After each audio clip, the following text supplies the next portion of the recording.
Okay. Hit the Y equal on the Y equal menu. And what you notice across the top, no matter which calculator you have, and I'll open up the color one as well. And the color one, put them side by side, basically looks the same, except for mine has this thing darkened up here, plot 1. Now, the plots across the top are your statistical plots. So that if I wanted it to plot my data on have the calculator plot the data, all I'd have to do is go up to the top, go over top. Now notice I have the ability to do 3 separate plots. I can do them all at the same time if I wanted to. And just press enter, and then now you will notice that my plots are turned on. You may get error messages, or as we go into chapter 2 or chapter 3, and we start messing with some of the stuff with the more heavy graphing, you may start getting error messages, or graphs may not be coming up, or you get some of these weird looking things. And that is because of the fact, and I've had this where I thought my calculator was broken. I had this big black blotch in the middle of my screen. I thought, oh my God, something happened with my calculator. Well, I forgot to turn my plots off when I did a regular graph, so as a result, all the data just congealed into one big blot with the window graphing window I was using, with the size of graph paper I was using, and it looked like I did something to my calculator was broken. Once I turned the plots off, I was fine. So if indeed, when you're doing regular graphing, just make sure when you enter Y equal that these guys are turned off, and all you have to do to turn it off is you just go over top of that thing that's on, press enter, and then now it's off. So it's easy to turn it on and turn it off.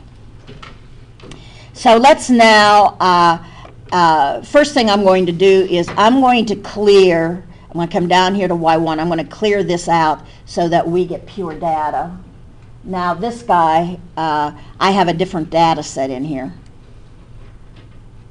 And I'm just going to clear everything out because I use this for calculus, so I have a bunch of stuff in there. And so now I make sure that that's empty. Now if I want to actually plot my data, I'm going to turn my plots back on. And we wanted to look at what does my data look like. There is a zoom on this calculator that automatically sets up the window for your data. It didn't used to be that way. What I used to have to do is take a look at my data and then say, what's the smallest X value, what's the largest X value, and then I'd have to set my graph paper to that. What's the largest Y value, what's the smallest Y value? I'd have to set my graph paper to that so that my data would fit in the window. But now there is an automatic that will allow you to do that, and all I do is I hit zoom, and I go down all the way down to the end. We're going to talk about these other zooms. Zoom 9, which is zoom stat. Now what it does is it takes a look at the data that you have in your calculator. It goes down the list, finds the largest, finds the smallest, gives you a little bit buffer, and then automatically sets your piece of graph paper to match that information so that all of the data points show up on the screen, which is how essentially when we look at the screens, let's see, do I have a picture of data? I don't have pictures of data.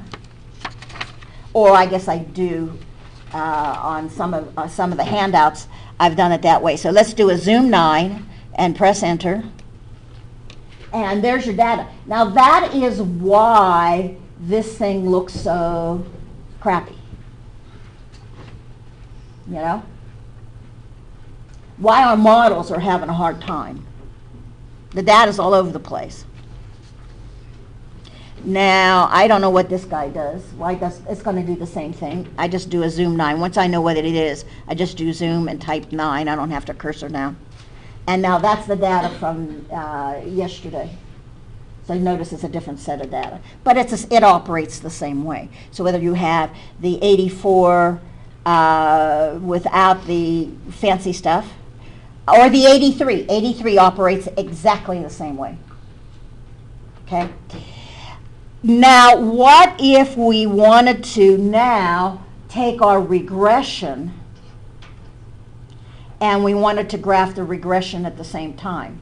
Now, we can do one of two things. The first thing that I'm going to do is I'm going to pull my paper, or else you're going to have to tell me one of the two, since I moved my, oh, here it is. And I want to know what my model is. And we found my model when I rounded was, I'm going to go back to the y equal menu, and I'm going to type in 11.45, and then the x you're going to use is this guy, x, and then minus, subtract 399.12. Now that's the line of best fit that the calculator did. Now when I press graph, or I would do a zoom stat, then it'll put the data up at the same time it puts my lineup that I found. So let's practice zoom stat. I can just go to graph and it would do it. So zoom 9. And notice you have as much air above as you do below. It does the best to kind of put the line through the middle, which is why things are so bad. Right?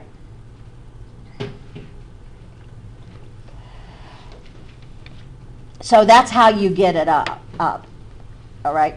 Now I'm going to move to yesterday's data so I can move to the color. Now when you have the 84,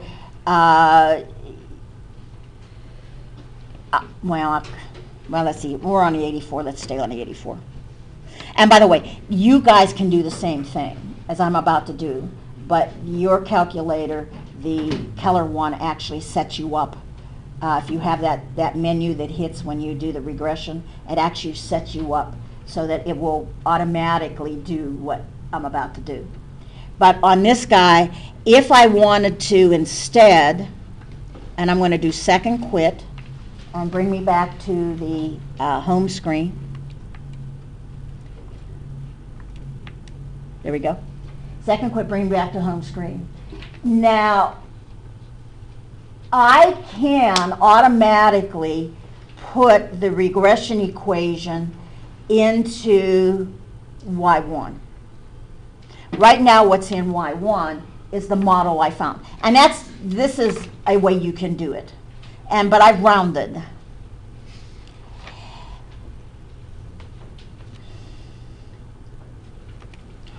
Whoops. Now, you notice down here in the third row, there's this thing called vars. Those are the variables in your calculator. If I hit vars, and then it's got a bunch of stuff that we'll ignore. And notice it says y vars and function. When you hit function, it lists everything that says y equal, y equal, y equal, y equal, y equal. It enables you to get the y that you're interested in. I might want something in y2 instead of y1. This essentially allows me to do a storage into one of the y's in the graphing area. So this is how it operates. I do stat. I'm going to calculate. And I'm going to do a linear regression. And before I press enter, I'm going to do vars, y vars, function, and I want my function in y1. So that says do the calculation, and now once you do the calculation, put it under the graphing menu in y1. Now it'll put it in there to 9 decimal places. And now when I press enter, now it's given me my model. And if I hit y equal, notice what's in there. It's in there to 9 decimal places. By the way, which is why the answers in the back of your book are going to be somewhat different sometimes than the answers that you get because you're rounding and they don't have to. This is all the calculations, and they'll use this to do the calculations. Now, when I press graph, it graphs that thing and made the adjustment. It looks a little bit better. It's hard to say how better it looks, but it does look a little bit better. That's how you can get your regression and your line up and get a picture up, which actually is quite helpful when you're working on stuff. Now, if you have the color calculator, now this is yesterday's model, so I don't have that information in here. However, but I can do the same thing. I can do stat, I can do calculate, I come down here to linear regression. Now, what it does is it gives you a menu. If I don't want to use L1 and L2, I tell it where my X values are and where my Y values are, because I have 6 L's. And then it says, where do you want to put the regression equation? You want to put it in Y1, so you do vars, Y vars, function, Y1. Now it's automatically going to put it into Y1. And now when you go down to the last step and hit enter, it's going to do the calculation, give you the linear regression. Well, that's the one we got yesterday. And if I look at the Y equal menu, it's got that sucker in there to 9 decimal places.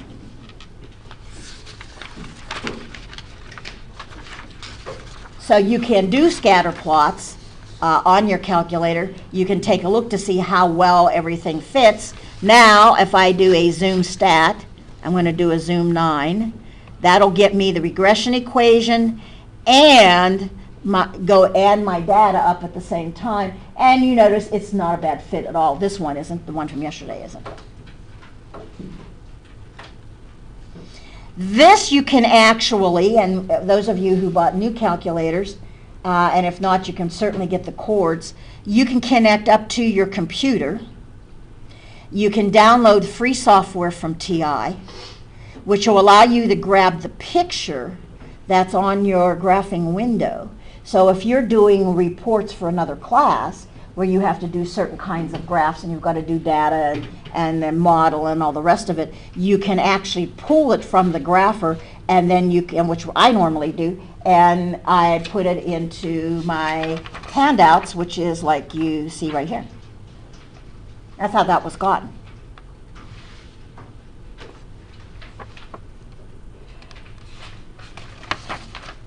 And it makes it an extremely useful tool. Cool, huh? Now you get yourself in trouble with this particular thing, which is why I say I will probably live to regret this.